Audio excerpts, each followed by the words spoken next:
President John Magufuli has called for an investigation into operations at the country's national laboratory.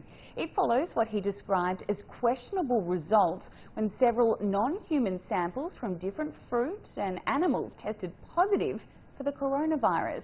At its update last week, the East African country had recorded 480 cases of the virus and 16 deaths. The president also revealed his government was looking to acquire possible treatments for the virus off its regional neighbour, Madagascar. I am communicating with Madagascar. A letter has already been written, and they say that some medicine has been found there. We will send a plane and the meds will be brought here so that Tanzanians can benefit too. So as a government, we are working hard.